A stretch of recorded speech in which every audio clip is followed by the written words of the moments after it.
உலகம் முழுவதும் உள்ள நிரஞ்சனா சேனல் நேயர்கள் அனைவருக்கும் பணிவான வணக்கம். இப்போது நாம் மகான் ஷீரடி சாய்பாபாவின் வாழ்க்கை வரலாற்றை பற்றி அறிய இருக்கின்றோம். ஷீரடி சாய்பாபாவின் வாழ்க்கையில் நடந்த பல அற்புதங்களை பற்றி இப்போது நாம் அறிய இருக்கின்றோம். இந்த முதல் பகுதியில் ஷீரடி சாய்பாபாவின் வாழ்க்கை வரலாற்றை அறியலாம். பத்ரி என்ற ஊரில் ஹரிசாடே என்பவருக்கு நல்ல குணவதியான மனைவி. அவள் பெயர் லக்ஷ்மி. இல்லத்தில் மகிழ்ச்சி இருந்தாலும் குழந்தை செல்வம் இல்லாததால் மனக்கவலையில் இருந்தார்கள். இதனால் என் நேரமும் இறைவனை வேண்டி வந்தார்கள். வேண்டுதலுக்கு பலன் கிடைத்ததுங்க. ஆம், லக்ஷ்மி கர்ப்பவதி ஆனாள். 10வது மாதத்தில் அழகான ஆண் குழந்தையை பெற்றெடுத்தாள். செல்வங்களிலேயே உயர்ந்த செல்வம் மழலை செல்வம். அந்த செல்வத்தை வரமாக கொடுத்த இறைவனுக்கு நன்றி செலுத்தினார்கள். காலம் நகர்ந்தது. குழந்தைக்கு ஜாதகம் எழுத வேண்டும் என்று எண்ணினார்கள் ஹரிசடா தம்பதியினர். தன்னை நம்பி வரும் பக்தர்களின் விதியை மாற்றப்போகும் தெய்வ குழந்தை இது என்று அறியாமல் தெய்வத்தின் ஜாதகத்தையே கணிக்க நினைத்தார்கள். என்ன செய்வது? தாமரை பூவின் அருமை அடைக்கலம் தரும் குலத்திற்கு தெரியாது என்பது போல தன் குழந்தையின் அருமை பாவம் ஹரிசடாவுக்கு தெரியவில்லை. ஹரி ஆண் மூலம் அரசாளும் என்பார்கள். ஆனால் உன் மகனோ அரசனையே ஆழ்வான். மன்னாதி மன்னனாக இருந்தாலும் உன் மகனிடம் கை கட்டி நிற்பார்கள் என்றார் ஜோதிடர் ஹரியிடம். என்ன, என் மகன் அந்த அளவுக்கு செல்வந்தனாகவும் உயர்ந்த அந்தஸ்தில் வருவானா என்று ஆசையாக கேட்டார் ஹரி. ஆதிசங்கரர் துறவரம் போகிறேன் என்றவுடன் அவர் தாய் மனம் பதறி தன் மகனிடம் சண்டையிட்டார். ஆம், பெற்றோர்கள் தங்கள் குழந்தைகளை நன்றாக படிக்க வைத்து நல்ல உத்தியோகத்தில் அமர்த்தி திருமணம் செய்து வைத்து பேர பிள்ளைகளோடு கொஞ்சி விளையாட வேண்டும் என்று ஆசைப்படுவார்கள். அதே போல்தான் தான் பிள்ளையும் இப்படியெல்லாம் வளமோடு வாழ வேண்டும் என்று கனவு கண்டார் ஹரி. நீ பெற்றெடுத்தது சராசரி குழந்தையாக இருந்தால் நீ நினைப்பது போல் நடக்கும். ஆனால் உனக்கு பிறந்த பிள்ளையோ தெய்வீக குழந்தை. இந்த உலகம் முழுவதும் உலகமே இவனை வணங்கும். ஆனால் இவன் உங்களிடம் வளர மாட்டான். இவனை தத்தெடுக்க ஒருவர் வருவார். மறுக்காமல் அவர்களிடம் கொடுத்துவிடு. வாழை மரம் கன்றிட்டவுடன் அந்த பெரிய மரம் பட்டுவிடும். அதே போல் நீங்கள் இருவரும் இறைவனடி சேர்வீர்கள். இப்படி சொன்னதற்கு என்னை மன்னிக்க வேண்டும். ஆனால் நடக்கப் போவது இதுதான். விதிப்படியே நடக்கும். மனதை சமாதானம் செய்து கொள் என்று கூறி முடித்தார் ஜோதிடர். மனிதனாக பிறந்தால் மரணம் நிச்சயம் என்று எல்லோருக்கும் தெரியும். ஆனால் இன்னும் சில நாட்களில் இறப்பாய் என்று கூறினால் வாழும் நாட்கள் நரகமாகிவிடாதா? மகிழ்ச்சியை மறந்து விடுவோம். அதே போல்தான் ஹரி தம்பதியினரும் முகத்தில் சந்தோஷம் இல்லாமல் கவலையுடனே இருந்தார்கள். இருந்தாலும் மனதை தேற்றிக்கொண்டு குழந்தையை முன்பை விட அதிகமாகவே சீராட்டி வளர்த்தார்கள். ஒரு நாள் தெய்வீக குழந்தையை பெற்றெடுத்தவர்களுக்கு ஒரு கனவு வந்தது. அதுவும் ஒரே கனவு இருவருக்கும் வந்தது. திடுக்கிட்டு எழுந்தார்கள் ஹரி. அவரிடம் அவர் மனைவி லக்ஷ்மி, என்னங்க, நாளை காலையில ஒரு முகமதியர் வருவார். அவரிடம் உன் குழந்தையை கொடுத்து விடு என்று என் கனவில் இறைவன் குரல் கேட்டது என்றாள். உன் கனவில் மட்டும் இல்ல, என் கனவிலும் இதுபோல் கனவு வந்தது என்றார். இப்படி பேசிக்கொண்டே இருக்கும் பொழுது பொழுதே விடிந்து விட்டது. கனவு நினைவாகும் என்பது போல் யார் வீட்டிற்கும் பிச்சை எடுக்க செல்லாமல் சொல்லி வைத்தது போல் ஹரி வீட்டிற்கு பிச்சை கேட்டு வந்து நின்றார் ஒரு பக்ரி. பக்ரியின் குரல் கேட்டவுடன் தம் குழந்தையை அழைத்து செல்ல வந்துவிட்டார் முகமதிய பக்ரி என்பதை உணர்ந்து கொண்டு குழந்தையை மறைத்து வைத்துவிட்டு அரிசியை கொடுக்க சென்றாள். என்னம்மா, எனக்கு உங்கள் குழந்தையை தத்து கொடுக்க இறைவன் உங்கள் கனவில் வந்து சொல்லவில்லையா? அல்லாஹ் என் கனவில் வந்து கூறியதாக சொன்னாரே என்று சொன்னவுடன் பெற்ற மனம் துடித்தது. அழுது கொண்டே வீட்டிற்கு ஓடினாள். இதை கேட்ட ஹரி, ஏன் அழுகின்றாய் என்று கேட்டுக்கொண்டே வெளியில் வந்து பார்த்தார். முகமதியரை பார்த்தவுடன், ஓ, வந்து விட்டீர்களா, கொஞ்சம் இருங்கள் வரேன் என்று கூறிவிட்டு வீட்டிற்குள் சென்று தான் குழந்தையை தூக்கி கொண்டு வெளியில் இருந்து முகமதியரிடம் கொடுத்து அனுப்பினார்.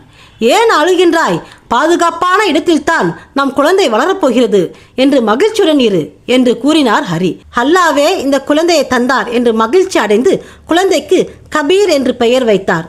அந்த குழந்தையை தான் பெற்ற பிள்ளை போல் வளர்த்தாள் பக்ரியின் மனைவி. பல வருடங்கள் கடந்தது. கபீர் குழந்தை பருவத்தில் இருந்து சிறுவனாக வளர்ந்தான். வளர்ப்பு தந்தைக்கோ அதிக வயதானது. அதிக வயதே மரண பயத்தை கொடுக்கும். மரண பயமே உடலில் நோய்களுக்கு வழிகாட்டும். ஆம், பக்ரிக்கு உடல்நலம் இல்லாமல் போனது. அதனால் தான் மனைவியை அழைத்து, நான் அதிக நாட்கள் வாழ மாட்டேன். என் உடல்நிலை மிகவும் மோசமாகி கொண்டே போகின்றது. என் மறைவுக்கு பிறகு சேலூர் என்ற ஊருக்கு போ. அங்கு கோபால் ராவ் தேஷ்முக் என்ற ஜமீன்தார் இருக்கின்றார். அவர் நல்ல உள்ளம் படைத்தவர். அவரிடம் நான் அனுப்பினேன் என்று கூறு. நிச்சயம் அவர் உன்னை தான் சகோதரி போல் கவனித்து நம் குழந்தையும் நல்லபடியாக பார்த்து கொள்வார் என்று கூறி மன அமைதியுடன் கண்களை மூடினார். ஜமீன்தார் கோபால் ராவ் தேஷ்முக்கை சந்தித்து நடந்ததை கண்ணீர் மல்க கூறினார். அம்மா, கவலைப்படாதே. உங்கள் குழந்தையின் முகம் தெய்வீக கலை உடையது. அவனை காப்பாற்றுவது நான் செய்த பாக்கியம். நீங்கள் எதை பற்றியும் வருந்த வேண்டாம். நீங்கள் என் சகோதரியை போல் என்று கூறி கபீரை தன் அருகில் அழைத்து கொண்டு இருக்கையின் பக்கத்தில் அமர வைத்தார். காலம் நகர்ந்தது. சிறுவன் கபீர் வளர்ந்து இளைஞனாக இருந்தான். பல சாஸ்திரங்களை கற்றுக் கொடுத்தார் ஜமீன்தார். அவரை குருவாகவே மதித்து நடந்தான் கபீர். ஒரு நாள் காட்டு பகுதியில் குரு கோபால்நாத்துக்கும் கபீரும் பேசிக்கொண்டு இருந்தார்கள். அப்பொழுது அடர்த்தியாக இருக்கும் செடியின் அருகில் பொறாமைக்கார சிலர்கள் எப்படியாவது கபீரை கொல்ல வேண்டும் என்று திட்டம் போட்டார்கள். செங்கல் ஒன்றை எடுத்து கபீரின் தலையை குறிப்பார்த்து அடித்தார்கள். இறைவனை அடித்தால் அவன் அரசனாக இருந்தாலும் அவன் முதுகில் அடிவிழும் என்பதை அறியாத மூடர்கள் அந்த காரியத்தை செய்தார்கள். அங்கே ஒரு அற்புதம் நிகழ்ந்தது. பறந்து வந்த கல் கபீரின் அருகில் வந்ததும் ஒரு நிமிடம் நின்றுவிட்டு கீழே விழுந்தது. துரியோதனனுக்கு தான் விஸ்வரூபம் காட்சியை காட்டினான் கிருஷ்ணன். அப்பொழுது கண் பார்வை இல்லாத திருதாஷ்டருக்கு கூட கிருஷ்ணனின் விஸ்வரூப காட்சி தெரிந்தது. ஸ்ரீ கிருஷ்ண பரமாத்மா இறைவனின் அவதாரம் என்பதை உணர்ந்தும் திருடாஷ்டருக்கு பிள்ளைப்பாசம் கண்ணை மட்டுமல்ல புத்தியையும் கூட குருடாக்கியது. துரியோதனனுக்கோ மண் ஆசையால் ஆணவம் தலைக்கேறி பல மடங்கு சக்தி வாய்ந்த கிருஷ்ண பரமாத்மாவை எதிர்த்து பேசினான். அதேபோல் தெய்வ சக்தி கூடிக்கொண்டே இருக்கும் ஒருவர் மீது கல் எரிகிறமே என்று சிறு தயக்கமோ பயமோ அறிவோ இல்லாமல் மறுபடியும் இன்னொரு கல்லை எடுத்து கபீரின் மேல் குறிப்பார்த்து எறிந்தார்கள் மடையர்கள்.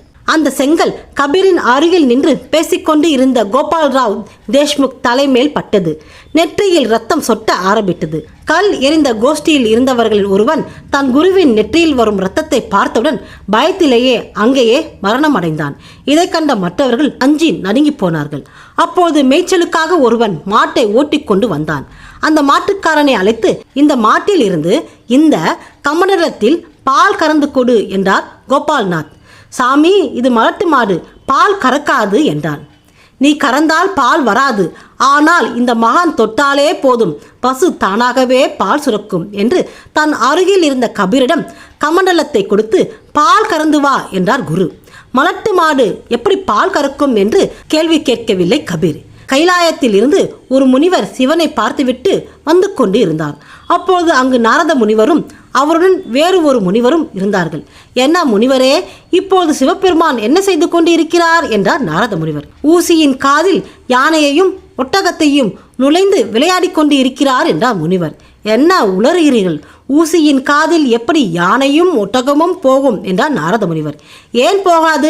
ஈசன் நினைத்தால் உங்களையும் என்னையும், ஏன் இந்த தகவல் சொன்ன இருவரையும் ஊசியின் காதில் நுழைத்துவிடும் சக்தி ஈசனுக்கு உண்டு என்றார் நாரத முனிவரின் அருகில் இருந்த முனிவர்.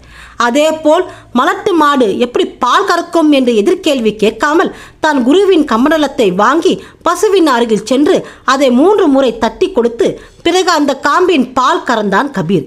என்ன ஆச்சரியம்! மலட்டு மாடு பால் சுரந்தது. இதை கண்ட மாடு மேய்ப்பவன் ஆச்சரியமும் மகிழ்ச்சியும் அடைந்தான். இந்த காட்சியை தூரத்தில் இருந்து பார்த்து கொண்டிருந்த பொறாமைக்கார சிலர்கள் ஓடோடி வந்து குருவின் காலில் விழுந்து மன்னிப்பு கேட்டார்கள். குருவே, எங்களுடன் வந்த ஒருவன் இறந்து விட்டான், அவனை நீங்கள் தான் காப்பாற்ற வேண்டும் என்றார்கள். பிரிங்கி மகரிஷி, தான் சக்தியை இழந்தது போல நான் இருக்கிறேன். எப்போது என் உடலில் இருந்து ரத்தம் கீழே சிந்தியதோ அப்போதே என் சக்தியும் போயிற்று. என் சக்தியெல்லாம் இந்த கபீரிடம் இருக்கிறது. உங்கள் பாஷையில் சொல்ல வேண்டும் என்றால் இந்த பக்ரியிடம் இருக்கிறது. இவன் மனம் வைத்தால் இறந்தவன் பிழைப்பான் என்றார் குரு. செய்த தவறை உணர்ந்து கபீரிடம் மன்னிப்பு கேட்டார்கள் சீடர்கள். குரு தான் கமண்டலத்தின் கபீரிடம் கொடுத்து, அந்த பாலை இறந்தவன் மேல் தெளி, அத்துடன் அவன் வாயிலும் ஊற்று. இறந்தவன் உன் சக்தியால் மீண்டும் எழுவான் கபீர் என்றார் கோபால்நாத் குருஜி. குருஜி கூறியதைப் போல செய்தார் கபீர். தூக்கத்தில் இருந்து விழிப்பவன் போல் எழுந்தான் அவன். சில மாதங்கள் நகர்ந்தது. கோபால்நாத் கபீரை தன் அருகில் அழைத்து, இனி நான் உயிரோடு இருக்கப் போவதில்லை, முக்தியும் அடையும் காலம் நெருங்கிவிட்டது. ஒரு குருவியானது கூடு கட்டி குஞ்சு பொரித்து அந்த குஞ்சுக்கு பறக்கும் சக்தி வந்தவுடன் கட்டிய கூட்டை அதுவே அழித்து விடுகிறது. காரணம், உலகம் என்றால் என்ன, காற்றிலும் மழையிலும் போராடி எப்படி வாழ வேண்டும் என்று தன் வாரிசுகளுக்கு தைரியம் கொடுக்க இப்படி செய்கின்றது. அதேபோல் இத்தனை வருடங்கள் என் அரவணைப்பில் இருந்தாய். இனி நீ யார் என்பதை உலகம் அறிந்து அவர்கள் உன் அரவணைப்புக்குள் வருவார்கள். கபீர், என் மேல் விழுந்த இந்த செங்கல் நீ பத்திரமாக பாதுகாக்க வேண்டும். என் மறைவுக்கு பிறகு நீ மேற்கை நோக்கி செல். அங்கு ஷீரடி என்ற ஒரு ஊர் இருக்கின்றது. அங்கே போ, இனி எல்லாம் நன்மையாகவே நடக்கும் என்றார் குருஜி கோபால்தாஸ் தேஷ்முக். எதற்காக குருநாதர் குறிப்பாக ஷீரடியை சொன்னார் என்ற கேள்வி கேட்காமல் குருவின் உத்தரவே வேதம் என்று நம்பினார் கபீர். கபீர் ஷீரடி சென்றாரா? அந்த ஊர் மக்கள் கபீரை உடனே ஏற்றுக்கொண்டார்களா? அந்த சமயம்தான் ஷீரடி என்னும் அந்த ஊர் முழுவதும் ஒரு மர்ம நோய் தாக்க இருந்தது. ஷீரடி மக்களை தாக்க இருந்த அந்த மர்ம நோய் என்ன? இதை பற்றி 2ஆம் பகுதியில் அறியலாம். மகான் ஷீரடி சாய்பாபா என்றும் நம்மோடு இருப்பார். ஷீரடி சாய்பாபா என்றும் உங்களுக்கு துணை இருப்பார். உங்கள் கஷ்டங்கள் அனைத்தையும் போக்குவார். அவர் என்றும் உங்களுக்கு துணை இருந்து நல்லதே செய்வார். ஓம் சாய், ஸ்ரீ சாய், ஜே ஜே சாய். இதுபோல் இன்னும் பல பயனுள்ள தகவல்களை அறிய நிரஞ்சனா சேனலை பாருங்கள். என்றும் நிரஞ்சனா சேனலோடு இணைந்திருங்கள். நன்றி, வணக்கம்.